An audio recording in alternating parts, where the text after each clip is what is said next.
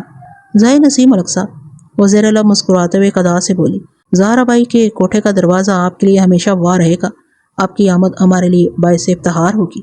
ٹھیک ہے، تو پھر میں چلتا ہوں، میں نے اٹھ کر کھڑے ہوتے ہوئے کہا۔ اگر آپ رات تک رک جاتے تو، زہرا بائی نے سوچ میں ڈوبے ہوئے لہجے میں کہا، ہم آپ کو کچھ دکھانا چاہتے ہیں۔ آپ کا اشارہ ندیا کے مجرے کی طرف ہے یا پھر اس کی رسم نعت اترائی کے سلسلے میں ہونے والی نیلامی کی جانب؟ میں نے جذبات سے عاری لہجے میں استفسار کیا۔ اگر ایسی کوئی بات ہے تو میں بےحد معذرت چاہوں گا۔ آپ غلط سمجھے ملک صاحب، عمانی خیز لہجے میں بولی، ہمارے ذہن میں کچھ اور ہی تھا۔ ہم تو آپ کی توانائی اور وقت بچانا چاہتے تھے۔ اس سب کا کیا مطلب ہوا زہرا جی؟ میں نے کھڑے کھڑے پوچھ لیا۔ بتائیں آپ کے ذہن میں کیا چل رہا ہے؟ قبل اس کے کہ زہرا بائی میرے سوال کا جواب دیتی، ایک ملازم صورت ادھیڑ عمر دبلے پتلے شخص نے ڈرائنگ روم میں آ کر زہرا کے کان میں کچھ کہا۔ زہرا نے اس بات میں قدر ہلانے کے بعد مجھ سے کہا، سرکار تشریف رکھیں، ہم ابھی آتے ہیں۔ اپنی بات کے اختتام پر وہ صوفے سے اٹھ کر کھڑی ہو گئی، پھر تیز قدموں سے چلتے ہوئے وہ اپنے ملازم کے ساتھ وہاں سے چلی گئی۔ یہ سب کچھ اب اچانک ہی ہو گیا تھا۔ ملازم کی خسر پسر میں کوئی خاص بات ضرور موجود تھی۔ میں نے زہرا بائی کے چہرے پر کئی رنگ ایک ساتھ ڈوبتے اور ابھرتے دیکھے تھے۔ یوں محسوس ہوتا تھا اس کوٹھے پر کوئی ایمرجنسی ہو گئی ہو۔ بہرحال میں دوبارہ صوفے پر بیٹھ گیا۔ زہرا بائی کی واپسی لگ بھگ 5 منٹ کے بعد ہوئی۔ اس نے آتے ہی مجھے مخاطب کرتے ہوئے لچاجت بھرے مگر شائستہ انداز میں کہا، ملک صاحب، اگر آپ جانا چاہتے ہیں تو بصدر شوق تشریف لے جا سکتے ہیں۔ افسوس کہ ہم جس مقصد سے آپ کو یہاں پر رکنے کو کہہ رہے تھے وہ فوت ہو چکا ہے۔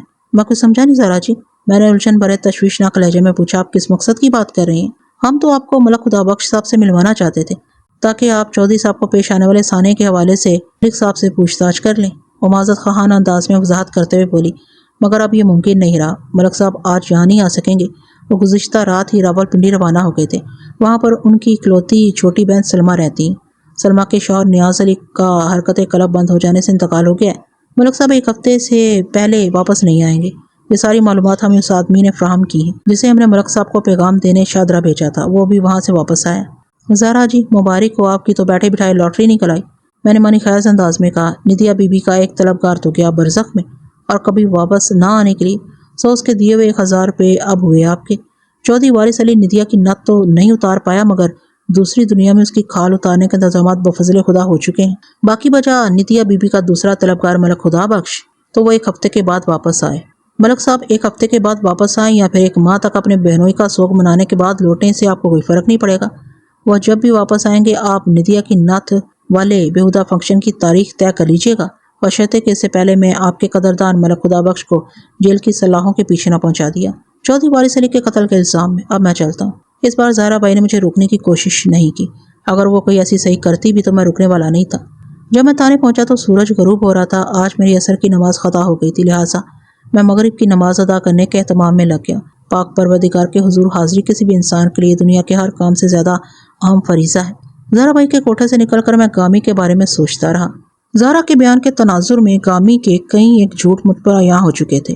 اس دروغ گوئی کے اسباب اور مقاصد تک رسائی حاصل کرنا بھی باقی تھا، تاہم گامی کی ذات میری نظر میں ناقابل اعتبار ٹھہر چکی تھی۔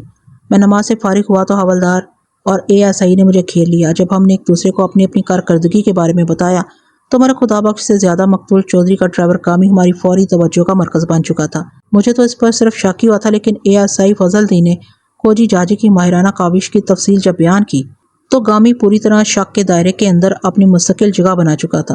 کوجی اعجاز حسین عرف جاجی کی رپورٹ کے مطابق گامی کی سنائی ہوئی 4 ڈھاٹا پوش حملہ کی کہانی جھوٹ کے پلندے کے سوا کچھ بھی نہیں تھا۔ جائے وقوع پر اور اس کے گردہ نواح میں ایسے 4 مرد اور ایک عورت کے قدموں کا کھرا کہیں نہیں ملا تھا۔ اگر وہ پانچوں اڑنا جانتے تھے تو انہوں نے اس مذموم کارروائی کے دوران میں ایک قدم بھی زمین پر نہیں رکھا تو الگ بات ہے، لیکن یہ اس لیے بھی ناممکن تھا کہ گامی کے بیان کی روشنی میں 2 ڈھاٹا پوش افراد نے چودھری وارث علی کو قابو کرنے کے بعد ایک تیز دھار خنجر کی مدد سے اس کی شہ رگ کاٹ ڈالی تھی، جبکہ باقی 2 ڈھاٹا پوش افراد نے گامی کو جکڑ کر کلوروفارم میں بسے ہوئے رومال کی مدد سے کرانٹا غسیل کر دیا تھا۔ علاوہ ازیں وہ حسین و جمیل عورت بھی گامی نے سڑک کے عین وسط میں پڑی دیکھی تھی، اور گامی نے بے ہوشی کی حالت میں خود کو گھسیٹ کر مقتول چودھری کے نزدیک ڈالنے کی جو بات کی تھی اس میں ذرا سی بھی صداقت نہیں تھی۔ جاجی کو نیم پختہ سڑک اور اس کے ساتھ والے کچے راستے پر ایسے کوئی آثار نہیں ملے تھے۔ کل ملا کر گامی جھوٹا ثابت ہو رہا تھا۔ کوئی انسان اس وقت غلط بیانی کا سہارا لیتا ہے۔ میں نے امین بخش اور فضل دین کی طرف دیکھتے ہوئے گمبھیر انداز میں بولنا شروع کیا۔ جب وہ کسی سنگین جرم کی منصوبہ بندی کر چکا ہو اور اس کی کوشش ہو کہ کوئی اس کے ارادے بھانپ نہ پائے یا اس نے وہ سنگین جرم انجام دے ڈالا ہو، اس کی خواہش ہو کہ کسی کو اس کے کالے کرتوت کی خبر نہ ہو سکے، یا وہ کسی کو نقصان پہنچانے کا فیصلہ کر چکا ہو، یا پھر وہ کسی غلط راستے سے کوئی بڑا فائدہ حاصل کرنے کی تگودو میں مصروف ہو۔ اور آخری قسم جھوٹ بولنے والوں کی یہ ہے کہ وہ محض تفریح اور مذاق کے لیے اس طرح کی حرکتیں کرنے کے عادی ہوتے ہیں۔ ایسے دروغ و افراد کے پیش نظر کسی بھی نوعیت کی تحریک کاری نہیں ہوتی۔ تو آپ گامی کو جھوٹوں کی کس کیٹیگری میں رکھتے ہیں؟ ملک صاحب، میری بات مکمل ہونے پر ASI فضل الدین نے سوال کیا۔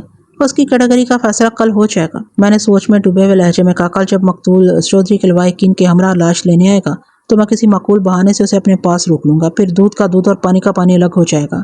ملک صاحب، اگر گامی کسی بھی حوالے سے چودھری وارث علی کے قتل میں ملوث ہے تو پھر یہ بھی ہو سکتا ہے کہ وہ ان لوگوں کے ساتھ یہاں آئے ہی نہیں۔ حوالدار امین شاہ نے اپنی رائے کا اظہار کرتے ہوئے کہا، کیوں نہ ہم راتوں رات اسے گرفتار کر کے یہاں لے آئیں؟ شاہ جی، آپ کہہ تو بالکل ٹھیک رہے ہیں، میں نے امین شاہ کی طرف دیکھتے ہوئے معتدل انداز میں کہا، لیکن میرے خیال میں اگر ہم ٹھنڈا کر کے کھائیں گے تو ہمارا منہ نہیں چلے گا۔ میں یہ بات کسی وجہ سے کہہ رہا ہوں۔ ASI نے اصراری لہجے میں کہا، ملک صاحب، ہم وہ وجہ جاننا چاہیں گے۔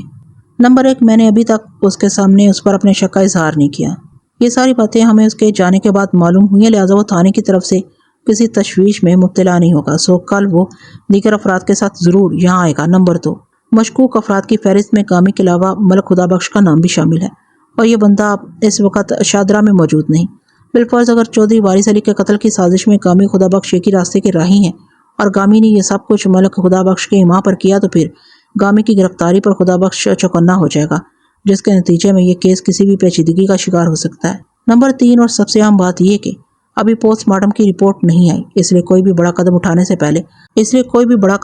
پہلے ہمیں مقتول چودھری کی لاش کا ضرور انتظار کر لینا چاہیے۔ اس کے بعد ہم ایک مضبوط لائے عمل کے ساتھ آگے بڑھیں گے اور قاتل کی گردن ہمارے ہاتھوں کی گرفت میں ہوگی۔ اسے کوئی فرق نہیں پڑتا کہ وہ گردن ملک خدا بخش کی ہے یا گامی کی۔ میرا منصوبہ تم لوگوں کی سمجھ میں آ رہا ہے نا؟ انہوں نے اپنے سروں کی جنبشوں سے میرے منصوبہ بندی پر ساتھ کیا اور میں وہاں سے اٹھ کر اپنے کوارٹر میں چلا گیا۔ آج کا پورا دن بدن توڑ بھاگ دوڑ میں گزرا تھا۔ گزرے ہوئے کل نے اگر اس کیس کو دفنانے کے لیے 24 تابوت تیار کر دیا تھا تو آنے والے کل نے اس تابوت میں آخری کیل ٹھوک دی تھی۔ اس کیل کا نام تھا چودھری وارث علی کی چیر پھاڑ، جو سول سرجن نے سرکاری اسپتال میں کی تھی۔ 13 جنوری کی دوپہر سے پہلے مقتول چودھری کی پوسٹ مارٹم شدہ لاش تھانے پہنچا دی گئی۔ لیبارٹری ٹیسٹ اور پوسٹ مارٹم کی ابتدائی رپورٹ بھی اس کے ساتھ ہی تھی۔ اسپتال کے عملے کو رخصت کرنے کے بعد میں نے دونوں رپورٹس کو کھول کر پڑھا۔ پوسٹ مارٹم کے مطابق چودھری وارث علی کی موت 11 اور 12 جنوری کی درمیانی رات 2 اور 4 بجے کے درمیان واقع ہوئی تھی۔ موت کا یہ وقت میرے اندازے کی تصدیق کرتا تھا، لیکن اس کے بعد والے جملے میرے لیے چونکا دینے والے تھے۔ چودھری کے بدن کو چیر پھاڑ کرنے والے سرجن کی ماہرانہ رائے کے مطابق جب مقتول چودھری کی شہرک پر خنجر چلایا گیا تو اس کا شمار زندہ انسانوں میں نہیں ہوتا تھا، یعنی اسے لگ بھگ آدھا گھنٹہ پہلے اس بدنصیب کا کام تمام ہو چکا تھا۔ گویا خنجر چلانے والے شکیل القلب شخص نے ایک لاش کی گردن کاٹی تھی۔ اس سنسنی خیز انکشاف نے میرے دماغ میں تھرتھلی مچا دی اور میں لیبارٹری ٹیسٹ کی رپورٹ مطالعہ کرنے لگا۔ یہ تجزیاتی مطالعہ پہلے سے بھی کہیں زیادہ ہولناک اور دھماکہ خیز ثابت ہوا۔ اس رپورٹ کے مطابق مقتول کے معدے اور خون میں خطرناک اور سریع الاثر زہر اور سنک یعنی کہ سنکھیا کی بھاری مقدار پائی گئی تھی۔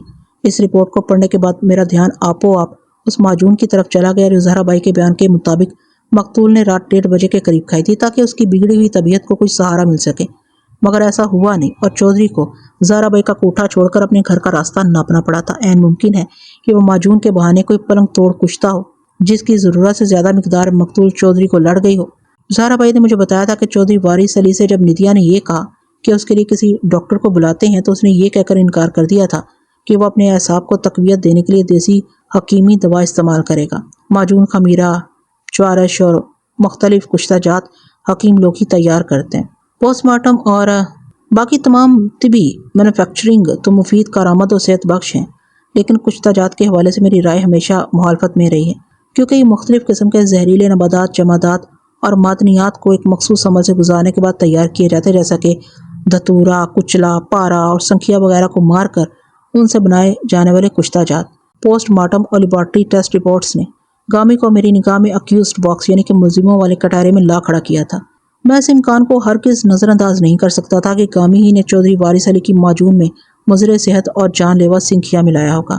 قلعہ شیخو پورہ سے ایک ویگن بھر کر کم و بیش 1 درجن افراد مقتول چودھری وارث علی کی لاش لینے تھانے پہنچے تھے۔ اس بڑے سائز کی ویگن کے ساتھ ہی نیلی ٹویوٹا کرونا بھی آئی تھی۔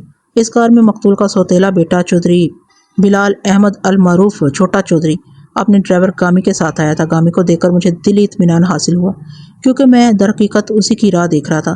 چودھری بلال احمد کی عمر 25 کے آس پاس رہی ہوگی۔ وہ ایک دراز قامت اور گھٹے ہوئے بدن کا مالک گبرو جوان تھا، تاہم اس وقت چودھری کا چہرہ غم و اندوہ کی آماج کا بنا ہوا تھا۔ چودھری وارث علی کی لمناک موت نے اسے مرقع حزن و ملال بنا دیا تھا۔ میں نے مناسب الفاظ میں سانحے پر گہرے رنج و افسوس کا اظہار کیا تو اس نے افسردہ نظر سے مجھے دیکھتے ہوئے کہا، تھانے دار صاحب، جو ہونا تھا وہ ہو چکا اور گزرے ہوئے وقت کو کوئی واپس نہیں لا سکتا، لیکن ایک کام آپ کے اختیار میں ہے اور میں چاہتا ہوں کہ وہ کام آپ جلد از جلد کر ڈالیں۔ کون سا کام چودھری صاحب؟ میں پوچھے بنا نہ رہ سکا۔ بڑے چودھری صاحب کی موت کے ذمہ دار افراد کو عبرتناک سزا دلوانا یہ آپ کے فرائض منصبی کا حصہ بھی ہے۔ میں آپ کی بات سے اتفاق کرتا ہوں چودھری صاحب، اور مجھے میرے محکمہ جاتی فرائض و اختیارات کا بھی بخوبی انداز ہے۔ میں نے چودھری بلال کے چہرے پر نگاہ جما کر ٹھوس انداز میں کہا، آپ کی طرح میری بھی یہی خواہش ہے کہ اس واقعے کے ذمہ دار افراد کو قرار واقعی سزا ملے، اور میں آپ کو یقین دلاتا ہوں کہ یہ نیک کام 2 سے 3 دن میں ہو جائے گا۔ 2 سے 3 دن میں؟ اس نے میرے کہے ہوئے الفاظ کو بے یقینی سے دہرانے کے بعد سوالیہ نظر سے میری طرف دیکھا۔ جی چودھری صاحب، میں نے پر اعتماد لہجے میں جواب دیا، میں اتنی ہی تیزی سے کام کرتا ہوں جناب۔ آج گرفتاری، کل ملزم عدالت میں اور پرسوں عدالت سے سیدھا جیل میں۔ اپنی کارکردگی کی یہ پھرتی میں نے محض چھوٹے چودھری کا رد عمل دیکھنے کے لیے بیان کی تھی۔ وہ چند لمحات تک کھوجتی ہوئی نظر سے مجھے تکتا رہا، پھر ایک گہری سانس خارج کرتے ہوئے بولا، اس کا تو یہ مطلب ہوا کہ آپ نے بڑے چودھری صاحب کے قاتلوں کو ڈھونڈ نکالا اور بس اب ان پر ہاتھ ڈالنا باقی رہ گئے۔ میں ٹھیک کہہ رہا ہوں نا؟ صرف ٹھیک ہی نہیں بلکہ بہت ہی ٹھیک چودھری صاحب، میں نے سپاڑ آواز میں کہا، لیکن اس سلسلے میں مجھے آپ کے تعاون کی ضرورت ہوگی۔ میں ہر قسم کے تعاون کے لیے تیار ہوں، آپ حکم کریں جناب۔ میں چاہتا ہوں آپ ایک دن کے لیے اپنے ڈرائیور گامی کو میرے پاس چھوڑ جائیں۔ وہ کس لیے؟ وہ بدکے ہوئے لہجے میں مستفسر ہوا۔ میں ایک دن کے لیے گامی کو اپنی ٹیم میں شامل کرنا چاہتا ہوں۔ وہ محتاط الفاظ میں مستفسر ہوا، اسے کیا ہوگا؟ میں کل کا پورا دن اس کیس پر مغز کھپایا۔ میں نے اپنے سوچے سمجھے منصوبے کو بائستگی آگے بڑھاتے ہوئے جواب دیا، اسی سلسلے میں زہرا بائی کے کوٹھے پر بھی کافی وقت گزار کر آیا ہوں۔ زہرا بائی نے مجھے چودھری صاحب کے چند دشمنوں کے بارے میں بتایا۔ مجھے شک نہیں بلکہ پکا یقین ہے کہ انہی لوگوں نے یا ان میں سے کسی ایک دو نے چودھری صاحب کا تعاقب کیا تھا اور انہیں میرے تھانے سے تھوڑے فاصلے پر گھات لگا کر شکار کیا۔ اس تمام عرصے میں گامی چونکہ چودھری صاحب کے ساتھ تھا، اس لیے میں نے ذرا دیر کو رک کر چھوٹے چودھری کے چہرے کے تاثرات کا جائزہ لیا، پھر ان الفاظ میں اپنی بات مکمل کر دی۔ اس لیے مجھے امید ہے کہ گامی ان لوگوں کو شناخت کرنے میں میری مدد کرے گا۔ اس طرح میں اپنے مشن کو پایہ تکمیل تک پہنچانے میں کامیاب ہو جاؤں گا۔ اس وقت میرے اور چودھری بلال کے سوا اس کمرے میں اور کوئی بندہ بشر موجود نہیں تھا۔ میری سنائی ہوئی کہانی چھوٹے چودھری کی سمجھ میں اچھے سے بیٹھ گئی۔ اس نے فراق دلی کا مظاہرہ کرتے ہوئے معتدل انداز میں کہا، تھانے دار صاحب، آپ ایک دن نہیں ایک ہفتے کے لیے گامی کو اپنے پاس رکھ لیں۔ میں تو بس یہ چاہتا ہوں کہ چودھری صاحب کے قاتل جلد از جلد کیفر کردار کو پہنچ جائیں۔ انشاءاللہ ایسا ہی ہوگا چودھری صاحب، میں نے صدقے دل سے کہا۔ آپ مجھ پر بھروسہ رکھ کر چودھری وارث علی کی لاش کے ساتھ شیخوپورہ چلے جائیں، باقی میں دیکھ لوں گا۔ چودھری بلال احمد نے مجھ سے پوسٹ مارٹم رپورٹ کے بارے میں کوئی سوال نہیں کیا۔ میں نے بھی از خود بتانا ضروری نہیں سمجھا۔ وہ چودھری وارث علی کی لاش کو لے کر تھانے سے رخصت ہو گیا تو میں گامی کو لے کر واپس کمرے میں آ گیا۔ حوالدار امین شاہ کو بھی میں نے وہیں بلا لیا تھا۔ جب ہم سب بیٹھ چکے تو گامی نے جوش بھرے لہجے میں مجھ سے پوچھا، چھوٹے چودھری صاحب بتا رہے تھے کہ آپ نے مجھے اپنی تفتیشی ٹیم کا حصہ بنا لیا، کیا یہ بات سچ ہے؟ چودھری صاحب بھلا تم سے جھوٹ کیوں کہیں گے؟ میں نے اس کی آنکھوں میں دیکھتے ہوئے جذبات سے آری لہجے میں کہا، میں نے تمہیں جس تفتیشی ٹیم میں شامل کیا ہے وہ انہی 3 افراد پر مشتمل ہے، یعنی میں، حوالدار امین اور تم۔ وہ خوش ہوتے ہوئے بولا، ٹھیک ہے تھانے دار صاحب، صرف زبان سے ٹھیک کہہ دینے سے سب ٹھیک نہیں ہو جاتا گامی۔ میں نے معنی خیز انداز میں کہا، اسے اپنے عمل سے بھی ٹھیک ثابت کرنا پڑتا ہے۔ وہ ہونکوں کی مانند گردن ہلاتے ہوئے بولا، جی بالکل، تو میں اپنی تفتیش کا آغاز تم سے کرتا ہوں۔ میں نے خشک لہجے میں کہا، میں تم سے چند آسان سوالات کروں گا، تم نے پوری ایمانداری سے ان کا درست جواب دینا ہے۔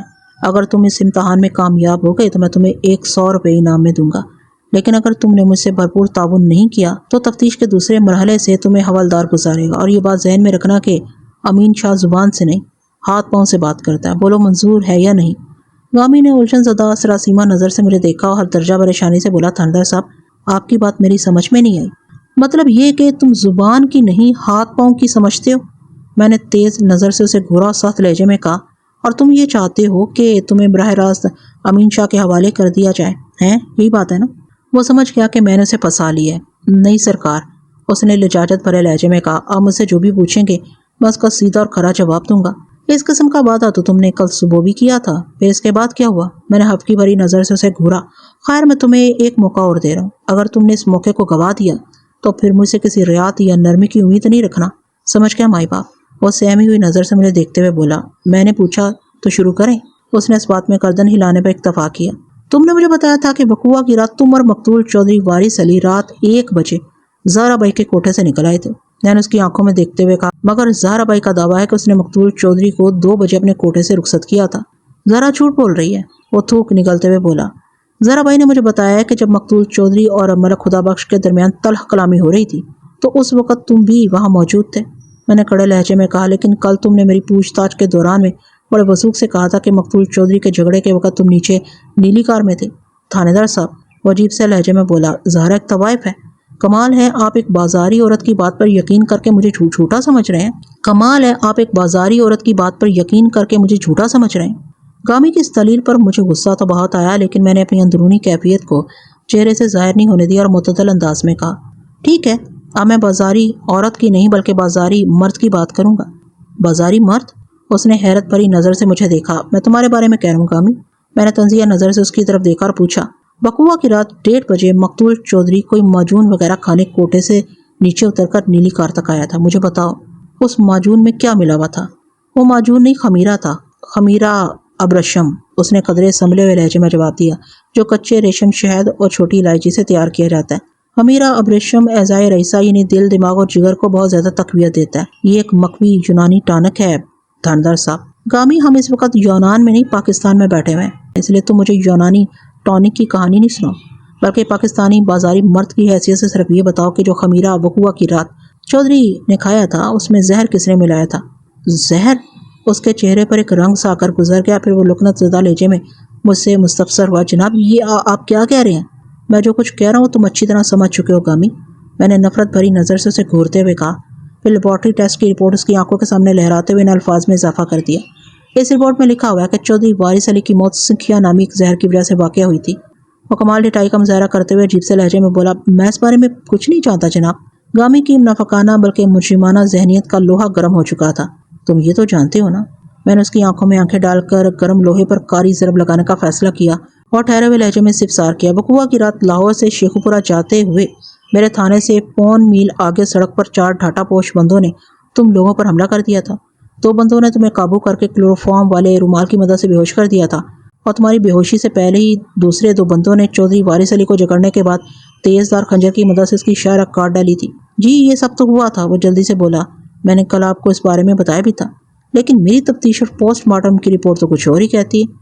میں نے حد درجہ کڑوے لہجے میں کہا، میرے کھوجی نے جائے وقوع کا کھرا نکال کر اس بات کی تصدیق کر دی ہے کہ تمہاری سنائی ہوئی حملہ آوروں والی کہانی میں رتی برابر بھی صداقت نہیں ہے، اور یہ پوسٹ مارٹم رپورٹ، یہ رپورٹ چیخ چیخ کر اعلان کر رہی ہے کہ جب چودھری وارث علی کی شاہ رگ پر خنجر چلایا گیا، اس سے آدھا گھنٹہ پہلے وہ زہر خورانی کے باعث موت کے منہ میں جا چکا تھا۔ اب تم مجھے صرف یہ بتاؤ کہ چودھری وارث علی کو فنا کے گھاٹ اتارنے کے لیے ملک خدا بخش نے تمہیں کتنی رقم دی تھی؟ میں تو کسی خدا بخش کو جانتا تک نہیں، گامی نے خود کو بچانے کی آخری کوشش کرتے ہوئے جلدی سے کہا۔ شاہ جی اب آپ کی باری ہے، میں نے حوالدار کی طرف دیکھتے ہوئے زمانی انداز میں کہا۔ آپ گامی کو اپنے ساتھ ڈرائنگ روم میں لے جائیں اور مولا بخش کی مدد سے اس کی یادداشت کو 11,000 وولٹ کے جھٹکے لگا کر اسے یاد دلائیں کہ ملک خدا بخش کون ہے۔ امین شاہ کافی دیر سے اپنی باری کا انتظار کر رہا تھا، وہ گامی کو کھینچتے ہوئے ٹرائل روم میں لے گیا۔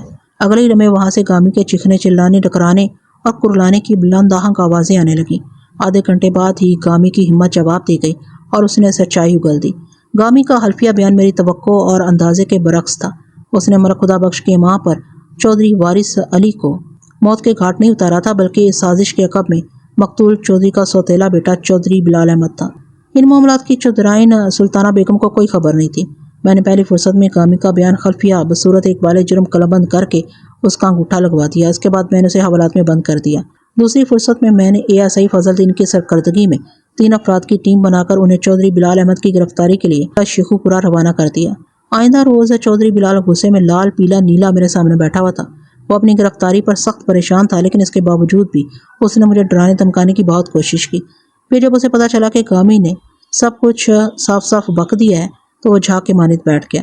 میں نے تمہیں بتایا تھا نا کہ 2 سے 3 دن میں یہ کیس اپنے منطقی کنارے پر لگ جائے گا۔ میں نے اس کی آنکھوں میں دیکھتے ہوئے تلخ لہجے میں کہا، دیکھ لو میری پیشہ ورانہ کارکردگی تمہارے سامنے ہے۔ میں بھی کیا کرتا؟ جب اسے فرار کی ہر راہ مسدود نظر آئی تو عشق سپردگی کے احساس نے اسے پھٹنے پر مجبور کر دیا۔ چودھری صاحب اپنی دولت کو پیشہ ور گندی عورتوں پر دونوں ہاتھوں سے لٹا رہے تھے۔ وہ اپنی صفائی پیش کرنے کی کوشش کرتے ہوئے شاکی لہجے میں بولتا چلا گیا۔ انہیں سمجھانے کی ہر کوشش بھی ناکام ہو چکی تھی، بس مجھے مجبوراً یہ قدم اٹھانا پڑا